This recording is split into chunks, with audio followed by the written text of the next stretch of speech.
The medical director of the Greater Accra Regional Hospital, Dr. Emmanuel Srofenyo, says authorities of the hospital have commenced preliminary investigations into allegations a woman died at the facility on Thursday after she was given wrong medication. Husband of the deceased, who is the director of the Ghana Institute of Languages, Dr. Emmanuel Kuto, told Maxwell Agbagba his wife was not sick when she went to the hospital, but her condition deteriorated after she was allegedly given wrong medication. Last week, she came to tell me that she had found an excellent doctor at Rich Hospital upon recommendation of someone. So, well, on Sunday, after some discussions, we were a bit reluctant because of the pandemic, but we went anyway because we were afraid of losing that slot. We were made to understand there was a long waiting list because the doctor was excellent. We went on Sunday, and on Monday, she went to the theater. I waited till she came back in the afternoon. She looked good to me. She was quite stable. And I stayed with her the whole afternoon. We were talking. I got food to feed her, some fluids and to feed her. And at around 8 p.m., the orderlies came to tell me to ask me to go home because it was late. So I left. But the next day when I came back, I barely recognized her. She was totally in a mess. And she was in extreme pain. So I asked her, what happened? Have you been seen to? She said, no, the doctor hadn't come yet, but the nurses had come to administer medication to her, and then after that, she really wasn't well.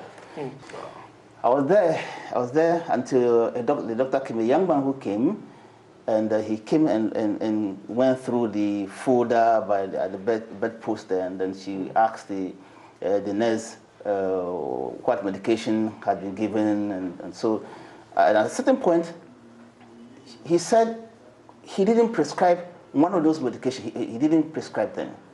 So there was, as I said, there was kind of back and forth, and then a second nurse came and said, oh no, somebody else, the mentioned somebody's name who obviously I didn't know, somebody else has prescribed that medication. Yeah. So this is another doctor who had come there. No, I presume that was my wife's doctor. I don't know who. Okay. I don't know exactly because I didn't. So the first doctor who came there in my presence, he was asking these questions. Okay, he was asking the nurses who prescribed the medication for your wife. No, he was asking the nurses what had they given her. Okay.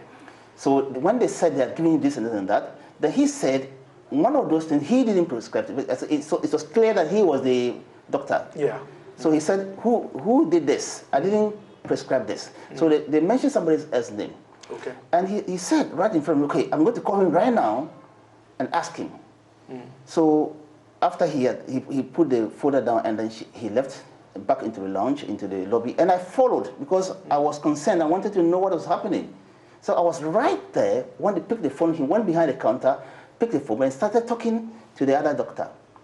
And within a minute or two, it was clear that the other guy, although I couldn't hear his voice, it was clear he had admitted prescribing that drug. And then this guy was calling him and said, why do you do that? He said, this is the second time you're doing this. You are doing this. The other case too was the same case, and you were told that this drug is not for this this purpose. They've gone ahead to do it. So it was like they were talking. And I was sitting there. I was just standing there listening. Right in front of you. Yes, right in front of me. Yeah. And that was the point. So this a doctor scolding someone we believe to be his own colleague who administered the medication. I presume so. Okay. So I was there, and why I raised this matter was that while he was scolding his friend, the nurses were laughing. They were laughing. And I thought it was unacceptable that, well, it could be a mistake, fine, because mistakes do happen in medical practice. But laughing about it, in my presence, it was the peak of insensitivity or arrogance or impunity. And I thought that this was too much. I couldn't bear it anymore. And that's why, so after that, they came back, and then a lot of issues ensued. We had to go and do tests. In fact, it was hectic. So around 8 p.m. again, they asked me to leave, and I came home. Early in the morning, my sister-in-law preceded me to the place, and she called me to come. She said the doctors wanted to see me. When I got there, I met her at the entrance of the hospital, and she said, your wife has passed away, and apparently we didn't even know when she passed away. Nobody told us anything. And in your post, you talked about one of your relatives overhearing, one of your relatives who overheard a conversation between some of the medical personnel there talking about wrong medication. Yes. Actually, that's my sister's, my wife's sister, my sister-in-law. Because as I said, she preceded me there yesterday in the morning. So when I got there, in fact, there was about 4 or 5 doctors huddled around the entrance to they were standing between the ward and where the body was in the corridor. So my sister-in-law told me that yes, she had warned me that there were a lot of doctors there. And when I went, I saw them. And she told me that when she got there, she had them arguing over wrong medication. And yesterday, again, here in front of people, she confirmed it again. And this morning I've asked her, she confirmed that she heard. But I was there myself. Well, the widower says 2 incidents here at the Greater Accra Regional Hospital confirm his suspicion that his wife was given wrong medication. He says the first one was when a doctor here at this facility called his colleague and scolded him on the phone for giving his wife a wrong medication. He says his sister-in-law also bumped into a conversation between medical personnel here at this facility, and it was about the wrong prescription that was given to his wife. I'm here to meet the medical director of this facility, Dr. Sofenyo.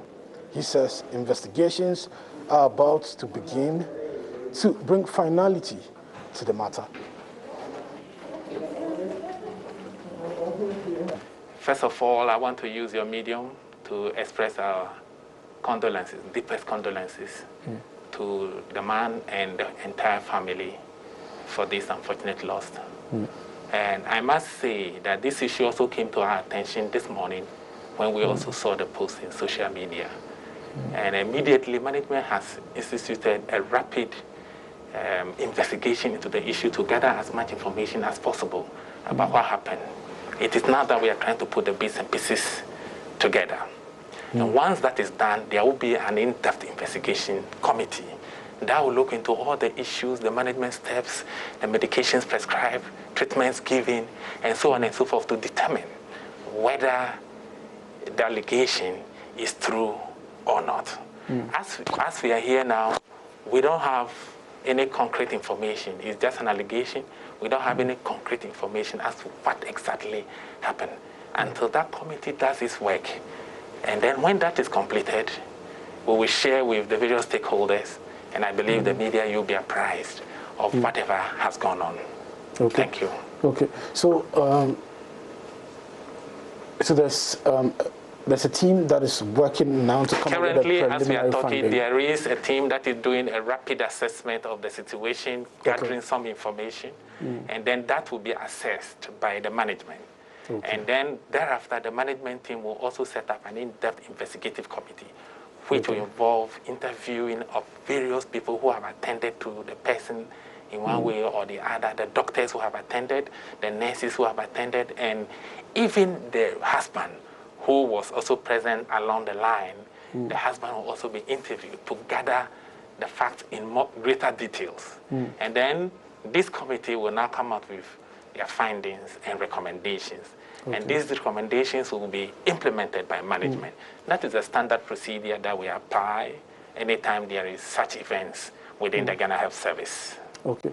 So when are we likely to see results for the preliminary findings and then the findings for the committee that we put in place to investigate this matter? So I believe that by tomorrow we will have the preliminary, the rapid assessment.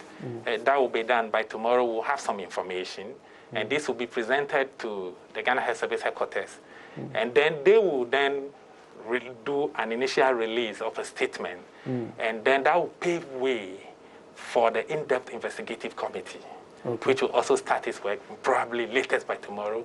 The in-depth investigative committee will also start its work. And within a week, because this is an issue of an urgent nature, and so within a week we believe that we will have some report that we can share with the stakeholders. Okay. So within a week, we should see some results or some finality brought to this matter? Yes. Okay. But why? I have been personally trying to reach out to the husband. Okay. Initially, on the Facebook post, his number is not there, but a friend has shared his number. We are trying to call him to express our condolences. Okay. Because a death of this nature is a pain which we all share with him. Okay. So we are trying to reach out to him. So whilst that is going on, is there, we understand that there's an autopsy also that would take place to determine the cause of death or any other things? Yes, yes. A case like this, once he has expressed certain misgivings, autopsy should be done, because he is claiming, is alleging, let me use the word alleging, that a wrong medication has been given which caused the death. Assuming which caused the death. So therefore, we now have to leave it to the experts in that field to do the necessary autopsy and determine what actually led to the death of the woman. And so that is what will happen.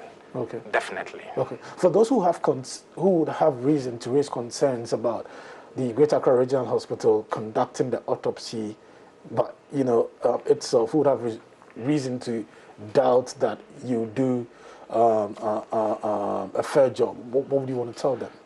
Well, when we get there, an independent team can be brought. Okay. If the family so require, also request from management that the body be conveyed to another facility. We have had situations like that. It is not uncommon when there is a death and there is a concern. Sometimes the pathology or maybe the management will think that, well, because of the nature of this case, if it is done here, people might think that the results may have been influenced in one way or the other. And so there have been situations where bodies were conveyed from here to Police Hospital or to the Kolebu Teaching Hospital or for 37 hospital, military hospital for autopsy. Not because we did not have the in-house experts, but because the family requires so. And when that happened, we freely allow that to happen. Maxwell Agbagba has also been speaking to the 15-year-old daughter of the deceased, Daniela Kuto. She says her mother hugged them and promised to return before she left on Sunday. She says a friend called to inform her about the death of her mother. The way when we are down, she would just come and then comfort us, like cracking jokes here and there, telling us all sorts of stories and then encouraging us with verses from the Bible and her life experiences.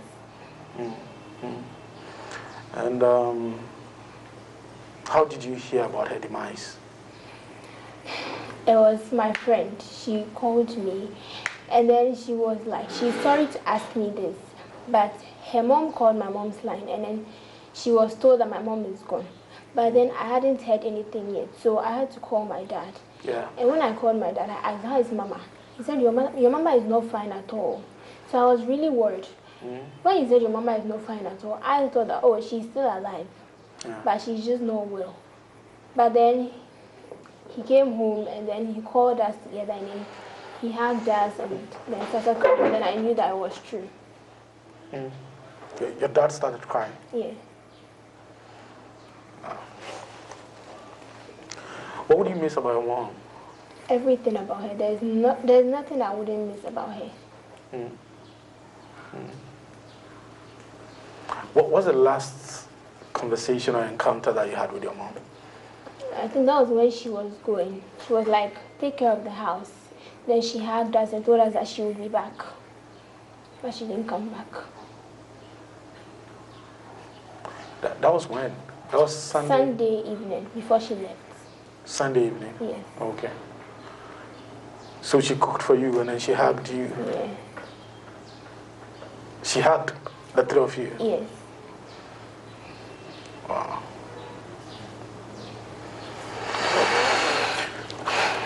How do you think you're going to be able to cope with this? Frankly, I don't know. I think it's just God who will take care of us. It's God who will take care of you. And how have you been coping so far after you had the news? I cried a lot yesterday, but I think I'm okay now. I have to be strong. If I cry, they're also going to cry. So I have to be strong as the oldest and then comfort them and then be there for them. True. Okay.